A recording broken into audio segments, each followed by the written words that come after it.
Part 2, page 7. Yunus Emre, an introduction.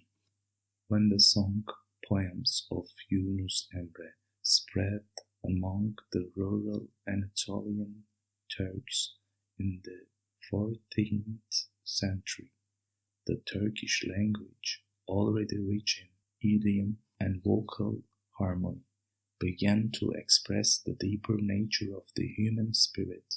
An illiterate peasant with a modest vocabulary of perhaps several thousand words gave utterance to the kind of truths that had been the domain of classical Arabic and Persian. A great poet helped his people to say what they could not say before, while many of his contemporaries imitated Persian and Arabic forms and borrowed their vocabularies. Yunus sang in the language of the common man and used simpler poetic forms. No one has ever matched Yunus's handling of the Turkish vernacular and its syllabic metres. His words to this day express the deepest aspirations of the Turkish people, an independent, undogmatic, humanistic, and mystical race. His songs are quoted by peasants and scholars, sheikhs and diplomats, the old and the young. Yunus Emre's work is both the beginning and the highest achievement of a poetic tradition that has spanned 7 centuries. No other poet in the Turkish language has greater authority, and Yunus has been called the most important folk poet in the literature of Islam. Parenthetical. Talat Said Halman. If I were to suggest the importance of Yunus Emre within Turkish civilization, I would invoke Francis of Assisi, Blake, and Yeats. Like Francis, he was simple and saintly.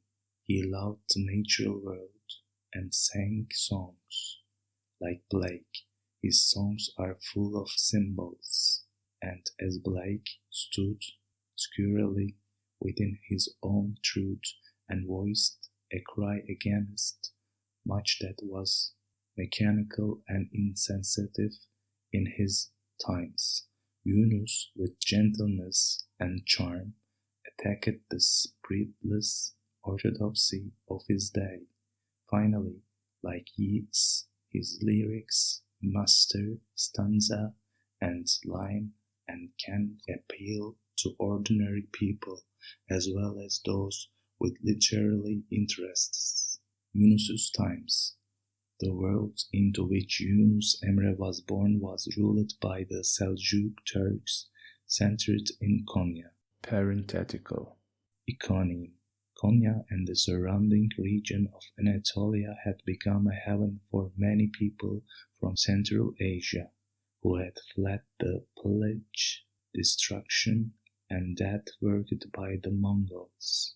Among these people were great scholars and saints. Because Central Asia, particularly in the area of Bukhara, Samarkand, and Tashkent, had developed a state of culture to rival any in the world. Two who came from Central Asia were Mevlana Jalāl Rūmī, the incomparable poet and spiritual master, and Hājī Bektāsh Veli, the initiator of a popular rural Sufi order, the Bektashis, with whom Yunus was associated. The influences of these two men were to profoundly affect the course of history. Rumi, a sophisticated mystical poet, a philosopher of cosmic love, drew upon the everyday lives of people to explain the deepest mysteries, writing in Persian. His greatest influence would be on the educated, cultured, urban elite. Hājī Bektāsh transmitted a similar energy of love and humanism, but to different people. The rural Anatolian peasants, farmers, and herders who lived in compact villages across the dry and often mountainous lands. Ahmed Yesevi, another Central Asian Sufi, had been the first to use the Turkish language as a literary medium with his Hikam, a book of mystical reflections. But Yunus was to be the poetic flowering of this impulse brought by Hacı Bektaş and Ahmet Yesevi.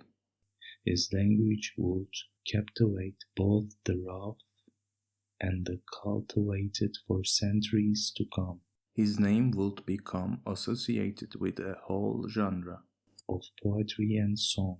Many anonymous imitators would have their work ascribed to him. A story told about a meeting between Jalāl ad-Dīn and Yunus Emre illustrates the difference between the two. Yunus had become acquainted with the 6 books of Rūmī's masterpiece, the Metnevi, and he was asked what he thought of it. It is a little long. I would have written it differently. Oh, how so? Jalaluddin asked. I would have written, I came from eternity, clothed myself with skin and bones, and called myself Yunus. Yunus's life. What can we know about the life of Yunus Emre? His year of birth is uncertain, and that of his death is speculated to be 1320. Almost everything we suppose about him is drawn from Yunus's songs themselves, although there are stories of his life that are part of an oral tradition. When Yunus was young, a famine overtook Anatolia. His village has been hard hit, and one of the few places that was known to have food was the Sufi center of Hacı Bektaşvili. A Bektashi center would have been a village in itself. Since this particular tradition stressed an integration of social, economic, and esoteric activities within the context of communal life. As the story goes, Yunus was sent by the people of his village to get some grain from Hacı Bektaş's tekke, or spiritual center. The great Shaykh, however, knew presently of Yunus' approach and told his doorkeeper to greet Yunus and ask him whether he would like grain or baraka. Yunus, a shepherd boy, had never heard this word baraka before, so he asked whether baraka will take up as much space and weigh as much as grain. He is told that baraka will take up very little room, but he remembers that his village has sent him to get grain, and so he holds firmly to his original request. On the way back to his village, Yunus is at first very happy, but later he begins to have some doubts about whether he was done the right thing. Hacı Bektaş is, after all, a very generous man, and no one seemed to resent Yunus's choice. Maybe this baraka is something very valuable, like gold.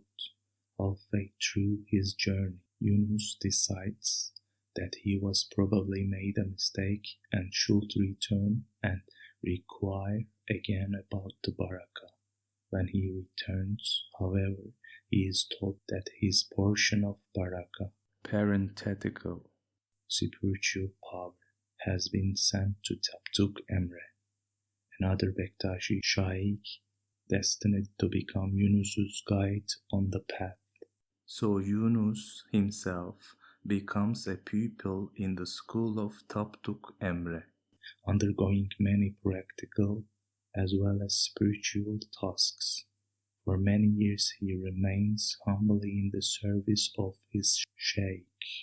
The Bektashis call their guides Shaykhim or my king. And they submit themselves, body and soul, with total love to the Shaykh. After this period of service, Yunus is one day abruptly called to Tapduk Emre's presence and told that it is time to leave the center and go out into the world to teach. Yunus, too humble to believe he has anything to teach, yet submissive to his shaykh's will, bearing only the practical knowledge of a peasant, goes modestly into the world. While crossing a large desert on foot, he encounters two other dervish travelers who invite him to travel with them for safety and companionship. After the first day, they stop at dusk to have a meal. One of the dervishes offers a prayer and asks that they be given food to eat. No sooner had it been mentioned than a dinner setting appears with fine bread, vegetables, and fruit. Yunus is amazed. On the second night, they again stop to eat, and the other dervish prays and produces a meal comparable to the first. Again, Yunus is amazed, but getting nervous. What if he is asked to produce a meal? On the following night, the other dervishes look to Yunus, and one of them asks, "Would you be the one tonight, brother?" And so Yunus prays within himself, "Oh my God, it wasn't who chose to undertake this journey. I was sent. I do not understand prayers like these. But I know that my Shaykh is much beloved by you, and so I ask in his name that you don't cause us embarrassment." Almost immediately the food appears, but it is not the kind of dinner that they had eaten on the 2 previous nights. Instead, it is a feast suitable for a king. The other 2 dervishes are completely surprised. "In whose name did you pray, brother?" But Yunus, gaining some confidence, says, "First you must tell me in whose name you prayed." "Oh, it is no secret. We were taught to pray in the name of a certain dervish, Yunus of Tapduk's Tekke, the godization of man." The mystic humanism of Anatolia attributed divine qualities to the human being. The true human nature, however, is not automatically received but must be developed from its latent condition. The real human being is the product of the process that brings the human being to an awareness of itself as an extension of the divine reality. The human being is fundamentally a reflector of the one creative power. Spiritual maturity takes away the "and" that is in the phrase God and man. Godliness finds its grounding in the human being who is aware of his connectedness to the divine nature. Yunus Emre is the quintessence of this humanization of God. Yunus' songs are a natural outpouring of his state of being, that which he could not hold back from us. These songs remind us that life is precious, for it is here that we can free ourselves of our bonds and enter the presence of the friend. It is in life that we can remember that and be more alive. There is an implicit humility in much of Yunus's work and a love of humanity. He downplayed dogma, rituals, and religious commentaries. He satirized the hypocrisy of the religious establishment, but also leveled some of his harshest criticism at himself. Running through these songs is the affirmation that love is the cause and essence of everything. And love is the milieu in which we exist. The source of every quality virtue and perfection. It is true love that the beloved, the friend, calls us forth, causes our psyche to embrace more and more. At times Yunus's very identity seems diaphanous, all-embracing, universal. Such an expansion is possible since the human being is the drop, which can become the ocean. There are times when the voice behind these words is not an individual human being, but the creative power itself. Sacred hymns. Yunus's lyrics are sacred songs that would have been sung in Sufi ceremonies and group worship. They would also be sung informally as a social pastime. Much of the beauty of these lyrics comes from a marriage of idiom and metre which no translator could hope to equal in another language. The translator is faced with choosing between the standards of literature and the accessibility of song. Since these translations are meant to be read and to be reasonably faithful to the meaning of Yunus's words, I have chosen literary translation in free verse as a form rather than popular song. It should be remembered, though, that Yunus was not a literate person. He was a pre-literate and inspired shepherd. For this reason my translation has been guided by a sense of conversational idiom, the spoken word. Some centuries after Yunus lived, a collection of his songs came into the hands of a certain orthodox and narrow-minded cleric by the name of Molla Qasim. This Molla Qasim sat himself down on the bank of a stream and began to read Yunus's lyrics, reading through song after song. The Mullah could be heard to mutter the word blasphemy, crumpling that particular page and throwing it into the stream. Unfortunately, he had gone through about 2/3 of the collection before he read the line in which Yunus reminds himself, "Speak truly, for one day a Mullah Qasim will judge you." At that point the Mullah stopped discarding pages. The lyrics that were not cast upon the waters comprise what we know of Yunus's work today. Most of the poems here can be found in the collection of the scholar Gölpınarlı and are fully accepted as the work of Yunus Emre. Also included are some of the best known and loved songs of Turkish folk tradition, like the Rivers of Paradise, which are of more questionable origin. It is a convention of this type of lyric to include the others' name in the last stanza. Many songs exist with Yunus' name in the final stanza, whose authorship is actually anonymous. I have chosen to include some of these less authoritative selection as well, songs which belong to the sea which started with the drop we call Yunus.